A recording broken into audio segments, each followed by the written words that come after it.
Friends, എല്ലാവർക്കും ദീപാസ് അടുക്കളയിലേക്ക് സ്വാഗതം. ഞാനിന്ന് തയ്യാറാക്കാൻ പോകുന്നത് ഒരു സാമ്പാറാണ്. ചീര സാമ്പാർ. ചീരയും കുറച്ച് വെജിറ്റബിൾസും ഒക്കെ ചേർത്തിട്ടുള്ള സാമ്പാറാണ്. ഒരുപാട് വെജിറ്റബിൾസ് ഒന്നും ഞാൻ ഇതിൽ യൂസ് ചെയ്തിട്ടില്ല. കുട്ടികൾക്കെല്ലാം വളരെ ഇഷ്ടപ്പെടും. കാരണം ചീരയൊന്നും അധികം കഴിക്കാറില്ലല്ലോ കുട്ടികൾ. ഇതിപ്പോ ഒരു രസത്തിന്റെയും സാമ്പാറിന്റെയും പുളിങ്കറിയുടെയും എല്ലാം ടേസ്റ്റ് തോന്നിപ്പിക്കുന്ന ഒരു സാമ്പാറാണ്. എല്ലാവർക്കും ഇഷ്ടപ്പെടും ഇത്. നമുക്ക് നോക്കാം. ഞാൻ അപ്ലോഡ് ചെയ്യുന്ന വീഡിയോയുടെ നോട്ടിഫിക്കേഷൻ ലഭിക്കാനായി സബ്സ്ക്രൈബ് ചെയ്ത് ബെല്ലൈക്കൺ പ്രസ് ചെയ്യുക. ചീര സാമ്പാർ തയ്യാറാക്കുന്നതിന് ആവശ്യമായ ഇൻഗ്രീഡിയൻസ് എന്തൊക്കെയാണെന്ന് നോക്കാം.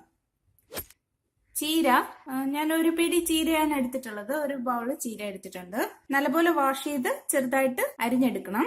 50 ഗ്രാം സാമ്പാർ പരിപ്പ് നല്ലപോലെ കഴുകി വെള്ളം ഒഴിച്ച് ചീര അരിയുന്ന സമയം കൊണ്ട് അത് കുതിർന്ന് കിട്ടും. അത്രയും കുതിർന്നാൽ മതിയാവും. ഒരു സവാള കട്ട് ചെയ്തത്, സവാള അല്ലെങ്കിൽ ചെറിയ ഉള്ളി ആയാലും മതി. ഞാനിപ്പോ സവാളയാണ് എടുത്തിട്ടുള്ളത്. ഒരു മീഡിയം സൈസ് സവാളയാണ് എടുത്തിട്ടുള്ളത്. ഒരു ടൊമാറ്റോ, 3 പച്ചമുളക്, 7 ചെറിയ കഷ്ണം വെളുത്തുള്ളി, ഇത്രയാണ് ഞാൻ എടുത്തിട്ടുള്ളത്. മുളക് പൊടി ഒരു 2 ടീസ്പൂൺ എടുത്തിട്ടുണ്ട്. 1/4 ടീസ്പൂൺ മല്ലിപ്പൊടി, 1/2 ടീസ്പൂൺ കായം, 1/4 ടീസ്പൂൺ ഉലുവപ്പൊടി, 1/4 ടീസ്പൂൺ മഞ്ഞൾപ്പൊടി, ചെറിയൊരു നെല്ലിക്കയുടെ വലുപ്പത്തിനുള്ള പുളി വെള്ളത്തിലിട്ടൊക്കെയാണ്, കടുക്, ഒരു തണ്ട് കറിവേപ്പില, കുറച്ച് മല്ലിയില, 2 വറ്റൽമുളക്, വെളിച്ചെണ്ണ. ഇത്രയുമാണ് ചീര സാമ്പാർ തയ്യാറാക്കുന്നതിന് ആവശ്യമായ ഇൻഗ്രീഡിയൻസ്. ഇനി നമുക്ക് ചീര സാമ്പാർ എങ്ങനെയാണ് തയ്യാറാക്കുന്നത് നോക്കാം. ആദ്യം കട്ട് ചെയ്ത് വെച്ചിരിക്കുന്ന ചീര നമുക്കൊരു കുക്കറിലേക്ക് ഇട്ട് കൊടുക്കാം. ഇനി നമുക്ക് കഴുകി വൃത്തിയാക്കി വെച്ചിരിക്കുന്ന പരിപ്പ് ചേർക്കാം, സവാള ചേർക്കാം, ടൊമാറ്റോ ചേർക്കാം, വെളുത്തുള്ളി ചേർത്ത് കൊടുക്കാം, പച്ചമുളക് ചേർക്കാം, 1 ടീസ്പൂൺ ഉപ്പിടാം. ഇനി നമുക്ക് വെള്ളം ഒഴിച്ചു കൊടുക്കാം. 2.5 ഗ്ലാസ് വെള്ളമാണ് ഞാൻ ഒഴിച്ചത്. ഇനി അതൊന്ന് ഇളക്കി കൊടുക്കാം. നമുക്കെല്ലാം ഒന്ന് മിക്സ് ചെയ്യാം. ഇനി നമുക്ക് കുക്കർ അടച്ചു വെക്കാം. കുക്കർ അടുപ്പിലേക്ക് വെച്ച് വെയിറ്റ് ഇട്ട് കൊടുക്കാം. ഒരു 4 വിസിൽ കേൾക്കുന്നത് വരെ നമുക്ക് വെയിറ്റ് ചെയ്യാം. 4 വിസിൽ കേട്ടിട്ടുണ്ട്. ആവി പോകുന്നത് വരെ നമുക്ക് വെയിറ്റ് ചെയ്യാം. കുക്കറിന്റെ ആവിയെല്ലാം പോയിട്ടുണ്ട്. ഇനി നമുക്ക് തുറന്നു നോക്കാം. പരിപ്പും ചീരയും എല്ലാം നല്ലപോലെ വെന്തിട്ടുണ്ട്. ഇനി നമുക്ക് ഇത് മാറ്റി വെച്ചിട്ട് സ്റ്റൗ കത്തിച്ച് ഒരു പാത്രം അടുപ്പിലേക്ക് വെക്കാം. പാത്രം നല്ലപോലെ ചൂടായിട്ടുണ്ട്. ഇനി നമുക്ക് അതിലേക്ക് കുറച്ച് വെളിച്ചെണ്ണ ഒഴിച്ചു കൊടുക്കാം. വെളിച്ചെണ്ണ ചൂടായിട്ടുണ്ട്. ഇനി നമുക്ക് അതിലേക്ക് 1/2 ടീസ്പൂൺ കടുക് ഇട്ട് കൊടുക്കാം. കടുകെല്ലാം പൊട്ടുന്നുണ്ട്. നമുക്ക് വറ്റൽമുളക് ചേർത്ത് കൊടുക്കാം, കറിവേപ്പില ചേർക്കാം, മല്ലിയില ചേർക്കാം. ഇനി അതിലേക്ക് എടുത്ത് വെച്ചിരിക്കുന്ന മല്ലിപ്പൊടി ചേർത്ത് കൊടുക്കാം, മുളക് പൊടിയും ചേർക്കാം. കരിഞ്ഞു പോകാതെ നോക്കണം. തീ ലോ ഫ്ലെയിമിൽ തന്നെ വെക്കാൻ ശ്രദ്ധിക്കണം. കൂട്ടി വെക്കരുത്, എങ്കിൽ മുളക് കരിഞ്ഞു പോകും. ജസ്റ്റ് ഒന്ന് അതിന്റെ പച്ചമണം മാറിയതിനു ശേഷം പിഴിഞ്ഞു വെച്ചിരിക്കുന്ന പുളി നമുക്ക് ഇതിലോട്ട് ചേർത്ത് കൊടുക്കാം.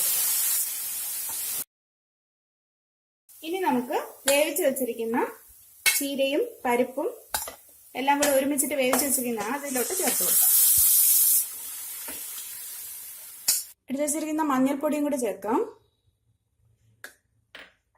തീ ഇനി നമുക്ക് കൂട്ടി വെച്ചു കൊടുക്കാം. ഒന്ന് നല്ലപോലെ തിളയ്ക്കണം. കായപ്പൊടി ചേർക്കാം,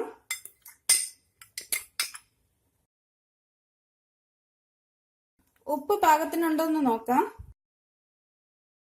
അല്പം ഉപ്പും കൂടെ വേണം. നമ്മൾ നേരത്തെ പരിപ്പ് വേവിക്കാൻ സമയത്ത് ഉപ്പ് ഇട്ടിട്ടുണ്ടായിരുന്നു 1 സ്പൂണ്. ഞാനിപ്പോ ഒരു അര ടീസ്പൂൺ ഉപ്പും കൂടെ ചേർത്തിട്ടുണ്ട്. തിളച്ചു കഴിഞ്ഞ് നമുക്ക് ലോ ഫ്ലെയിമിൽ വെക്കാം. ഇതിൽ ആവശ്യത്തിന് ചാറുണ്ട്. നമുക്ക് പരിപ്പ് വേവിക്കുമ്പം കൂടുതൽ വെള്ളം വെച്ചതുകൊണ്ടാണ്. അത്രയും വെള്ളം വെച്ചില്ലെങ്കിൽ കട്ടിയായിട്ടിരിക്കും. അങ്ങനെയാണെങ്കിൽ കുറച്ച് വെള്ളം കൂടെ നമുക്ക് ഈ സമയത്ത് ഒഴിച്ചു കൊടുക്കാം. അത് ചൂടുവെള്ളം തന്നെ ഒഴിക്കാൻ ശ്രദ്ധിക്കണം, തണുത്ത വെള്ളം ഒഴിക്കണ്ട. നല്ല തിളപ്പിച്ച വെള്ളം കൂടെ കുറച്ച് ഒഴിച്ചു കൊടുക്കണം. എനിക്കിപ്പോ ഇത് ഇത്രയും ചാറുണ്ട്, അതുകൊണ്ട് അത്രയും മതിയാവും. പരിപ്പൊക്കെ ഇട്ടിട്ടുള്ളതുകൊണ്ട് അത് കട്ടിയാവും. കുറച്ച് കഴിയുമ്പോൾ തണുക്കുമ്പോഴത്തേക്കും കട്ടിയായി പോകും. ഇനി നമുക്ക് എടുത്തു വെച്ചിരിക്കുന്ന ഉലുവപ്പൊടിയും കൂടി ചേർത്ത് കൊടുക്കാം. വളരെ ഹെൽത്തി ആയിട്ടുള്ള ഒരു കറിയാണ്. ചീരയും പരിപ്പും എല്ലാം കൂടി ചേർത്തിട്ട് തേങ്ങയൊന്നും നമ്മൾ ആഡ് ചെയ്തിട്ടില്ല ഇതിനകത്ത്. സാമ്പാറിന്റെയോ രസത്തിന്റെയോ ചീരയുടെ എല്ലാത്തിന്റെയും കൂടെ ഒരു ടേസ്റ്റ് വരുന്ന ഒരു കറിയാണ്. എല്ലാവർക്കും വളരെ ഇഷ്ടപ്പെടുന്ന ഒരു കറിയാണ്. എന്റെ വീട്ടിൽ ഈ കറി വെച്ചാൽ വലിയ ഇഷ്ടമാണ് എല്ലാവർക്കും.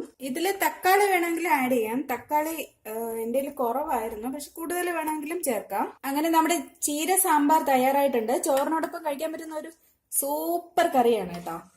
എല്ലാരും ട്രൈ ചെയ്ത് നോക്കണം. എന്നിട്ട് അഭിപ്രായങ്ങളെല്ലാം എന്നെ അറിയിക്കണം. ഇഷ്ടമായെങ്കിൽ ഇല്ലെങ്കിൽ എനിക്ക് എന്തെങ്കിലും തെറ്റുകൾ പറ്റിയിട്ടുണ്ടെങ്കിൽ നിങ്ങളുടെ അഭിപ്രായങ്ങളെല്ലാം അറിയിക്കണം. ഇനി വിളമ്പുന്ന പാത്രത്തിലോട്ട് മാറ്റാം. ചീര സാമ്പാർ എല്ലാവർക്കും ഇഷ്ടപ്പെട്ട് കാണുമല്ലോ അല്ലേ? ഇഷ്ടമായെങ്കിൽ ലൈക്ക് ചെയ്യണം, ഷെയർ ചെയ്യണം, സബ്സ്ക്രൈബ് ചെയ്യണം. നിങ്ങളുടെ വിലപ്പെട്ട അഭിപ്രായങ്ങൾ അറിയിക്കണം. വീണ്ടും ഒരു പുതിയ വിഭവമായി നമുക്ക് കാണാം. താങ്ക്